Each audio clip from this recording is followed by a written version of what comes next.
नमस्कार मित्रों, जीआईएस परिवार की तरफ से आप सभी के लिए बहुत बहुत अभिवादन, बहुत बहुत सुस्वागतम। हमारा जो बिंदु चल रहा था वो था अच संधि। अच संधि के 7 प्रकार, 8 प्रकार और 5 प्रकार। अच संधि मुख्य रूप से 5 प्रकार की होती है, कहीं 7 प्रकार की भी होती है और कहीं 8 प्रकार की भी होती है। तो हमने अच संधि के 5 प्रकारों के बारे में आपके लिए कल बताया था कि संधि युक्त पद की पहचान हम किस प्रकार से करें। अब संधि विच्छेद, संधि युक्त पद की पहचान हमने आपके लिए इससे पहले कराई थी।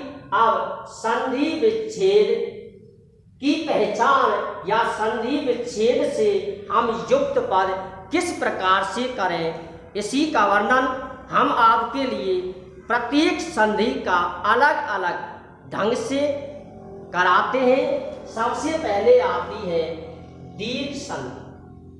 दीर्घ संधि का लक्षण है अक है, सवर्ण है, दीर्घ है।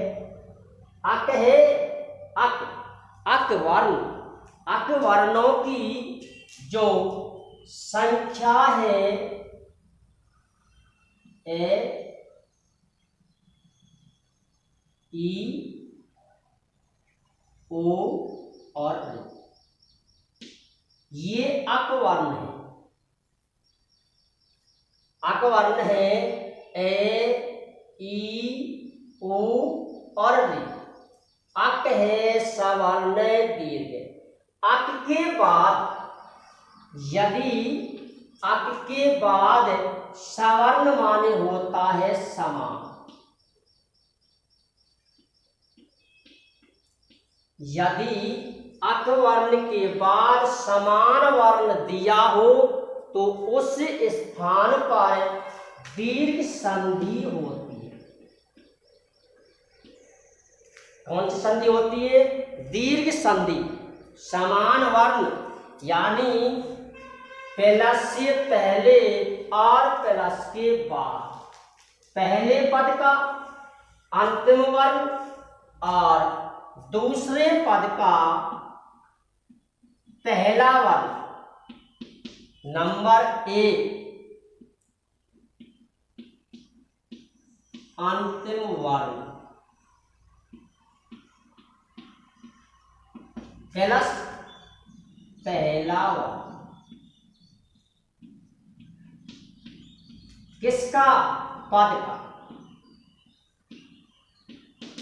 यदि किसी भी पद का अंतिम वर्ण और किसी भी पद का पहला वर्ण, अर्थात पद का अंतिम वर्ण और अगले पद का पहला वर्ण, पहले पद का अंतिम वर्ण और दूसरे पद का पहला वर्ण यदि समान दिया हो, कैसा वर्ण दिया हो? समान, तो वहां पर दीर्घ संधि होती है। यदि नंबर 2 पहले और बाद, एक ही बात है। यदि प्लस से पहले और प्लस के बाद में समान वर्ण दिया हो तो वहां पर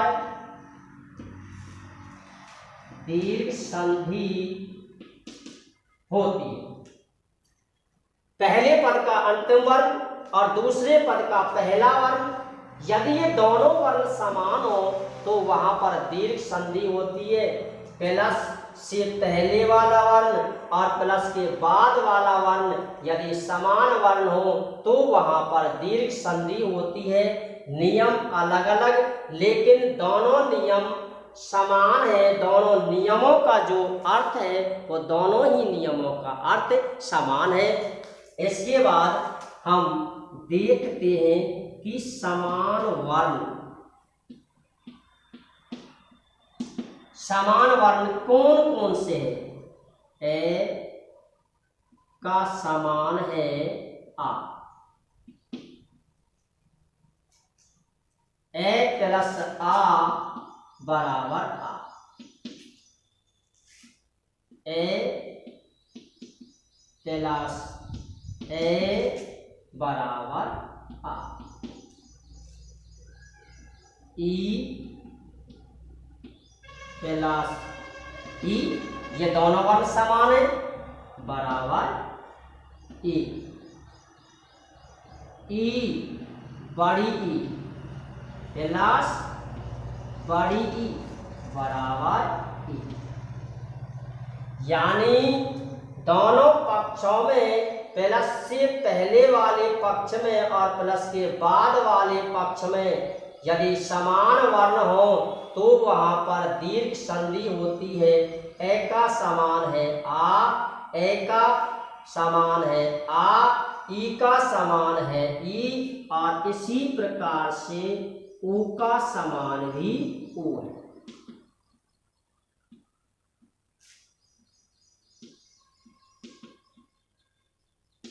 बराबर। एक और है री प्लस री, इसमें लिखने का एक थोड़ा अंतर है। इसमें एक को लगाते हैं और इसमें उसमें दो बार उसे मोड़ते हैं। इस प्रकार से री का जो हमें उल्लेख करना है वो इस प्रकार से इन दोनों की पहचान करें।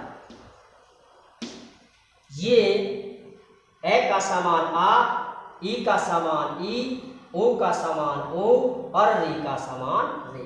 यदि इस प्रकार से दोनों पक्षों में तुम्हें वर्ण दिखाई देते हैं तो वहां पर दीर्घ संधि होती है। इसके उदाहरण हम आपके लिए देते हैं। राम प्लस आय,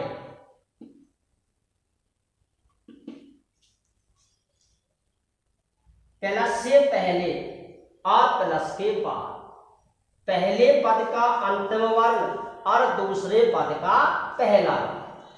पहले पद का अंतिम वर्ण है ए और दूसरे पद का पहला वर्ण है ए।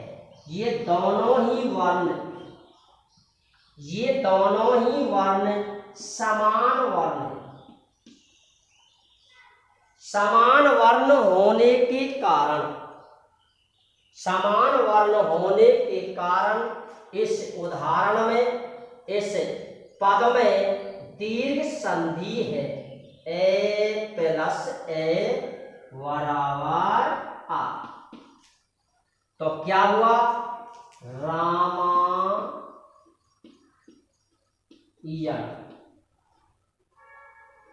ये इसका संधि युक्त पद बन गया।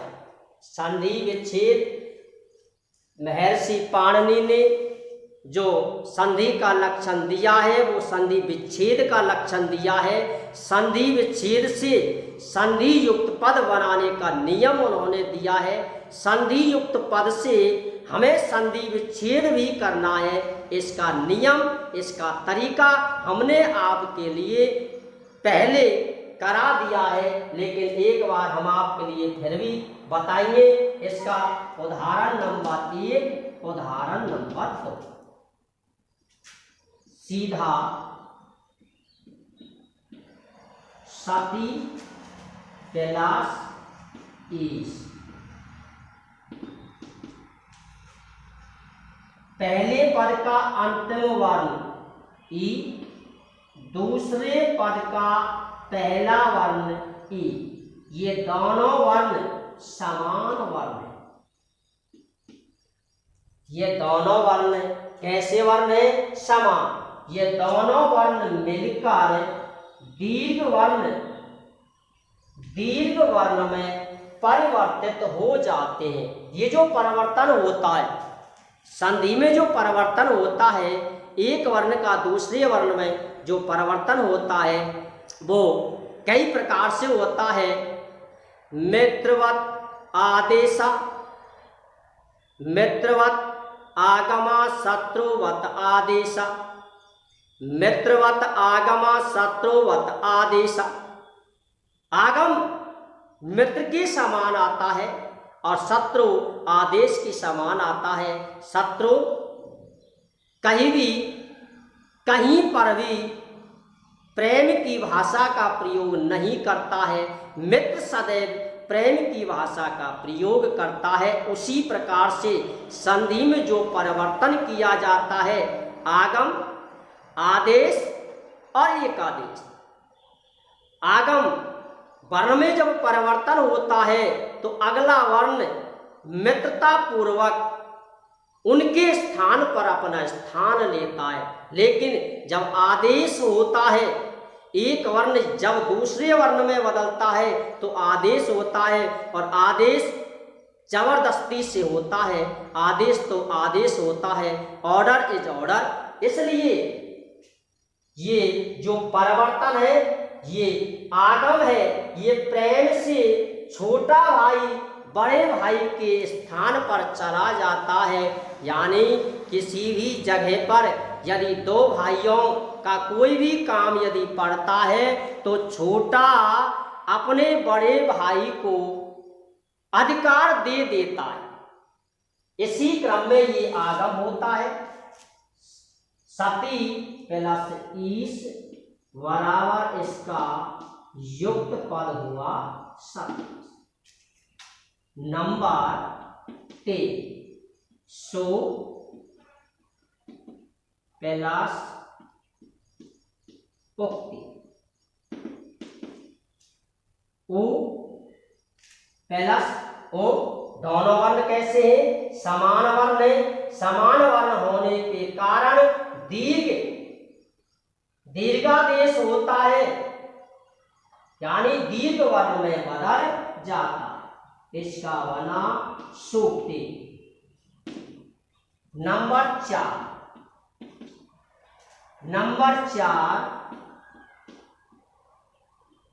पितृ प्लस रेखा। समान वर्ण है। प्लस से पहले पद का अंतिम वर्ण है ह्रस्व ऋषि, और दूसरे पद का जो पहला वर्ण है वो है दीर्घ ऋषि। इसलिए समान वर्ण है। समान वर्ण होने के कारण यह इसका जो रूप बनता है वो ये बनता है। इसकी पहचान हमने इससे पहले जब संधियों की पहचान कराई थी तो उस समय आपके लिए बतलाई थी कि रकार की 3 अवस्था होती हैं, ऊपर, नीचे और मध्य। ऊपर, नीचे और मध्य। रकार की कितनी अवस्था होती हैं? ये ऊपर भी लगता है, नीचे भी लगता है और बीच में भी लगता है।